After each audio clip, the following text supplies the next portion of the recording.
दोस्तों, आप सभी ने यह अक्सर सुना ही होगा कि मनुष्य को उसके अच्छे बुरे कर्मों का फल भोगना ही पड़ता है।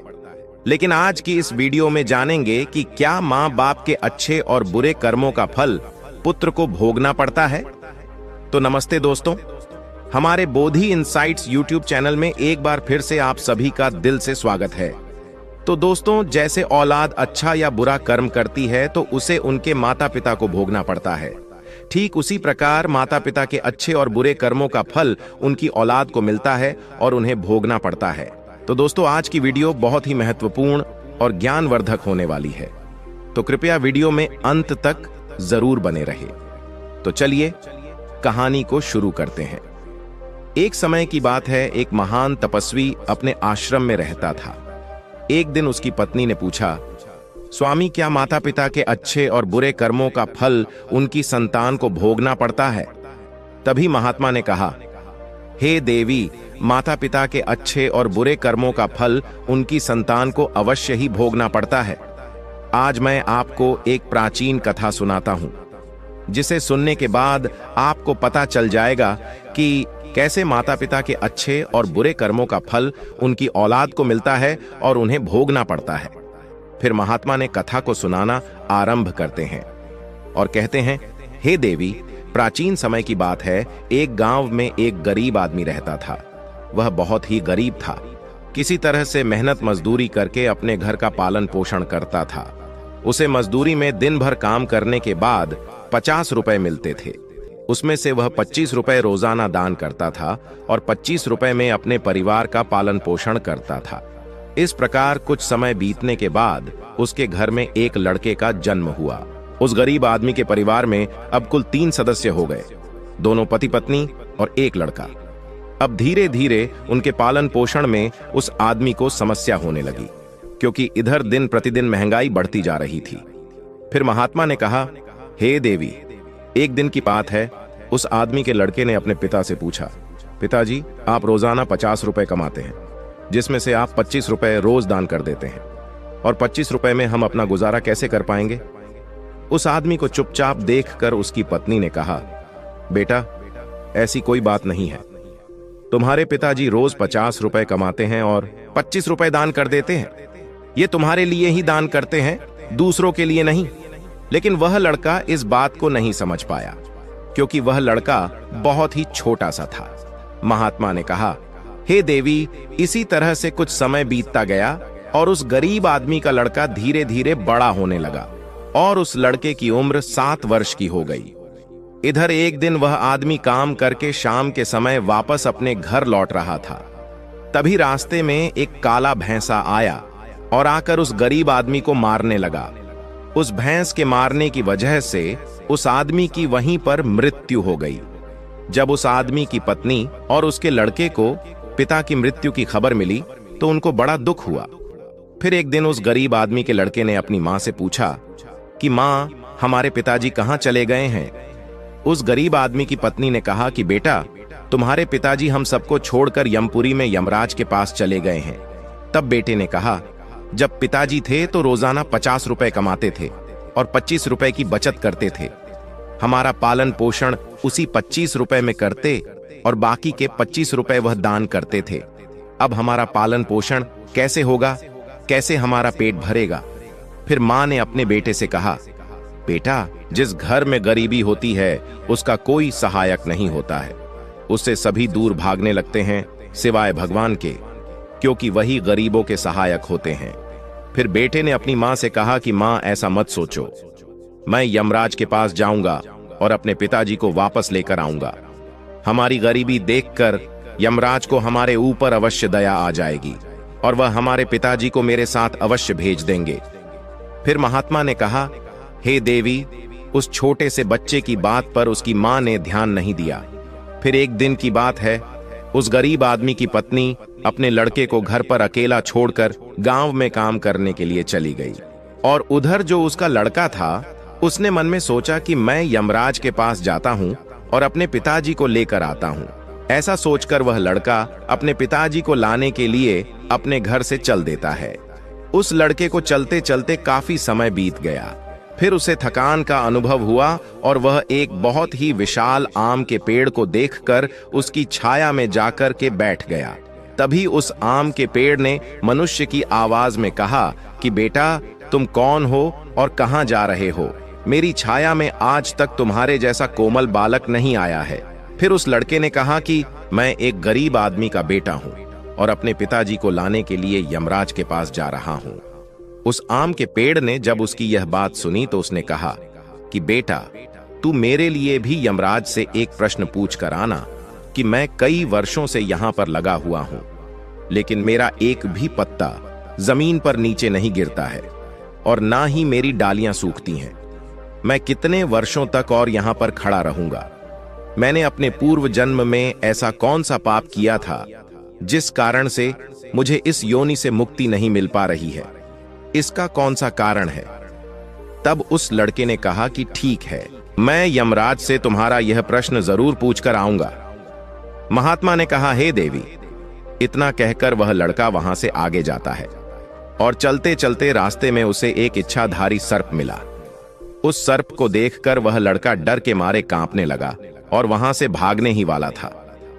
तभी वह सर्प मनुष्य की आवाज में बोलने लगा, बेटा, तुम मुझसे डरो मत। मुझे इतना बताओ कि तुम कौन हो और कहां जा रहे हो? वह लड़का उस सर्प के पास गया और हाथ जोड़कर कहने लगा, हे नागराज, मैं गरीब आदमी का बेटा हूं और मैं यमराज के पास अपने पिताजी को लाने के लिए जा रहा हूं। उस सर्प ने कहा कि बेटा, तुम यमराज से मेरा एक प्रश्न पूछ कर आना। मैं कई वर्षों से यहां पर पड़ा हुआ हूं, मेरे से अब चला भी नहीं जाता। मेरे शरीर में इतनी भी जान नहीं है कि मैं थोड़ा सा भी चल फिर सकूं। मैंने अपने पूर्व जन्म में ऐसा कौन सा पाप किया था जिस कारण से मुझे इस योनि से मुक्ति नहीं मिल पा रही है? इसका कौन सा कारण है? तब उस लड़के ने कहा कि ठीक है, मैं यमराज से तुम्हारा यह प्रश्न पूछकर जरूर आऊंगा। महात्मा ने कहा, हे देवी। इतना कहकर वह लड़का आगे चलने लगा। फिर चलते चलते रास्ते में उसे एक किसान मिला। किसान ने कहा कि बेटा, तुम कौन हो? कहां जा रहे हो?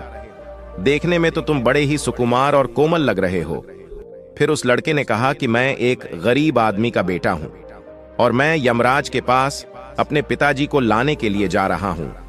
फिर उस किसान ने कहा कि तुम यमराज से मेरा एक प्रश्न पूछ कर आना।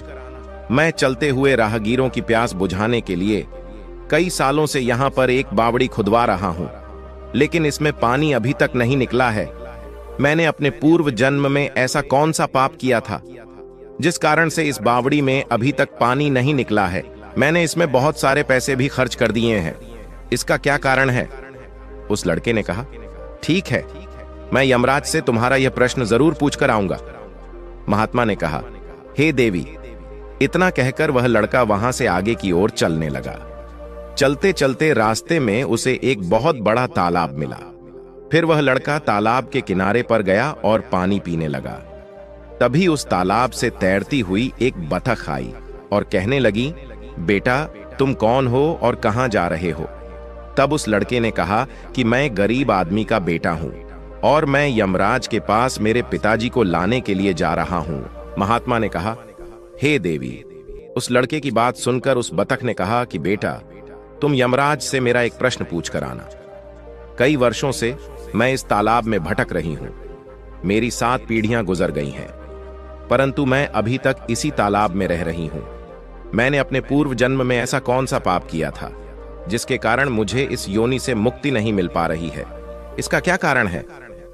तब उस लड़के ने कहा, ठीक है, मैं यमराज से तुम्हारा यह प्रश्न जरूर पूछकर आऊंगा। इतना कहकर वह लड़का वहां से आगे की तरफ बढ़ने लगा। चलते चलते तालाब के दूसरे किनारे पर पहुंच गया। दूसरे किनारे पर जब वह पहुंचा तो उसने देखा कि एक मरा हुआ बगुला वहां पर पड़ा हुआ था। जब वह लड़का उस मरे हुए बगुले को लांघ कर जाने लगा तो वह मरा हुआ बगुला कहने लगा, बेटा, तुम कौन हो और कहां जा रहे हो?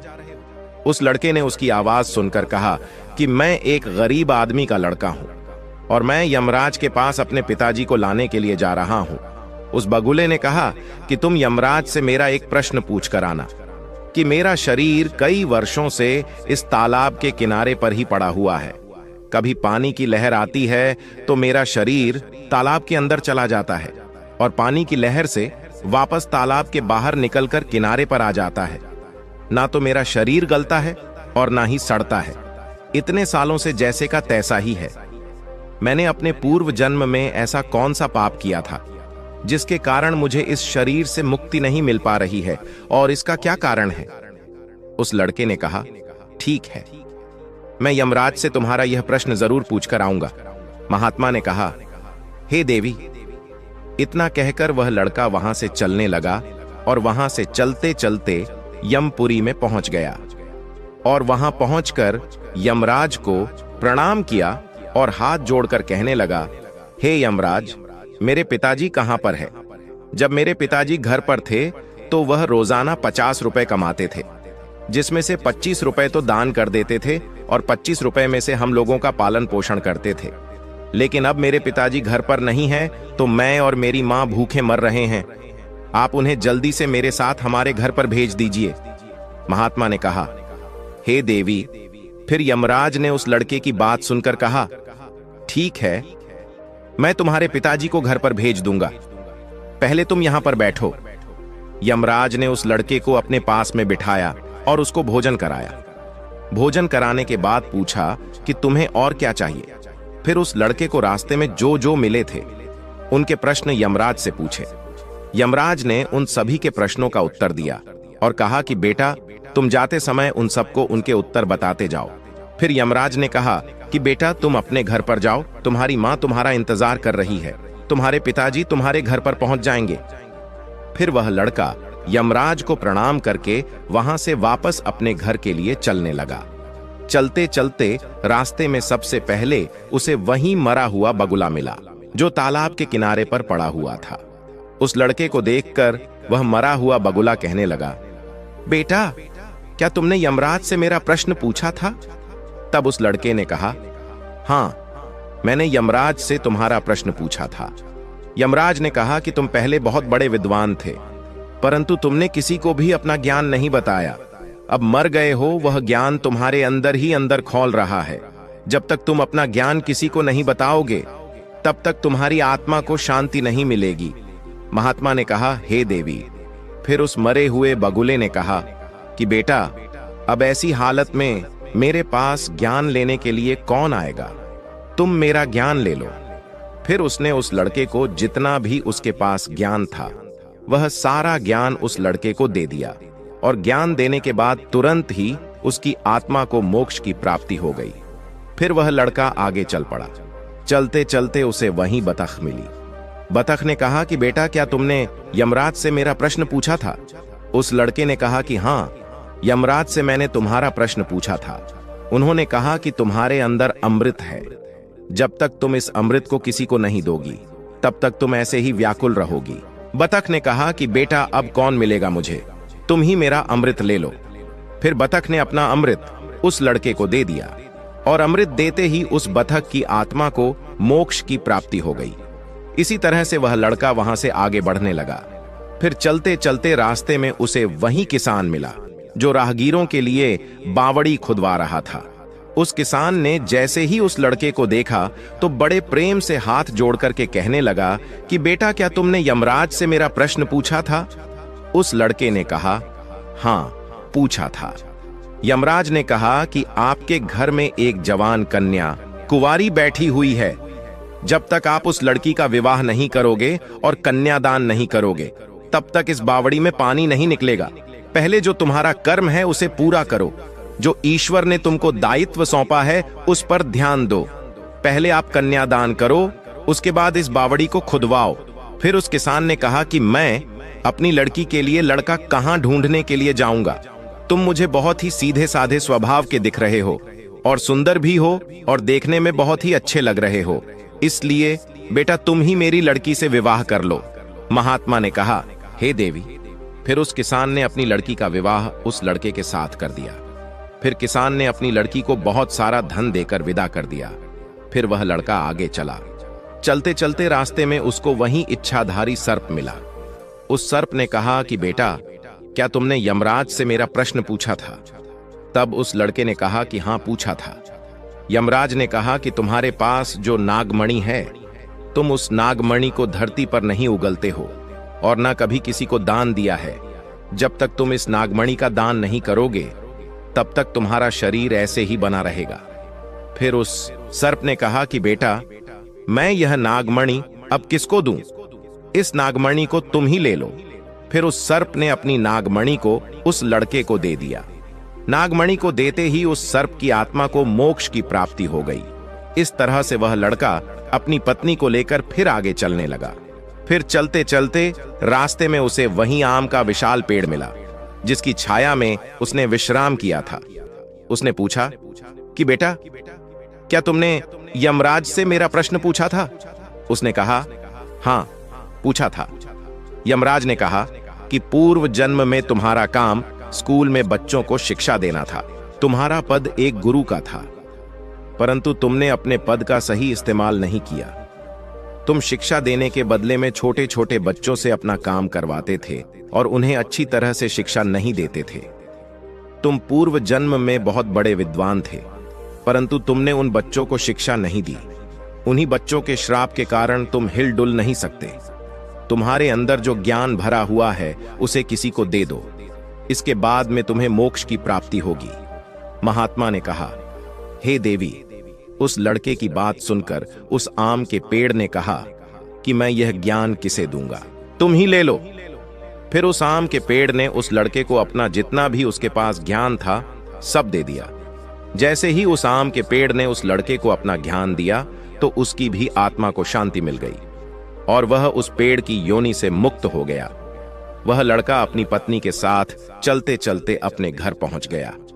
जब वह लड़का अपने घर पर पहुंचा, तो उस लड़के की मां उसको देखकर बड़ी खुश हुई और कहने लगी कि बेटा, तुम कहां पर चले गए थे और यह लड़की तुम्हारे साथ में कौन है? फिर उस लड़के ने जो भी उसके साथ घटनाएं घटी थीं, वह सब कुछ अपनी मां को बता दिया। फिर महात्मा ने कहा, हे देवी, अब उस लड़के को ज्ञान हो चुका था कि उसके पिताजी वापस नहीं आ सकते हैं। अब उनकी मुक्ति हो चुकी है। उसके पिताजी ने जो दान धर्म किया था, उसका फल उस लड़के को यमराज ने दे दिया। इस प्रकार से महात्मा ने अपनी पत्नी को बताया कि माता पिता के अच्छे और बुरे कर्मों का फल उनकी औलाद को कैसे प्राप्त होता है और पूर्व जन्म के कर्मों का फल व्यक्ति को कैसे मिलता है, और उसके पिता द्वारा किए गए पाप और पुण्य कर्म भी उसके बच्चों को कैसे मिलते हैं। तो दोस्तों, आपने आज के इस वीडियो से क्या सीखा, वह मुझे आप कमेंट बॉक्स में कमेंट करके बता सकते हैं। इसी के साथ में उम्मीद है कि आपको आज की वीडियो पसंद आई होगी। अगर पसंद आई हो तो इस वीडियो को एक लाइक करें और उस इंसान को शेयर करें जिससे यह कहानी सुनने की जरूरत है, और उसी के ठीक बाद हमारे चैनल बोधि इनसाइट्स को सब्सक्राइब करें।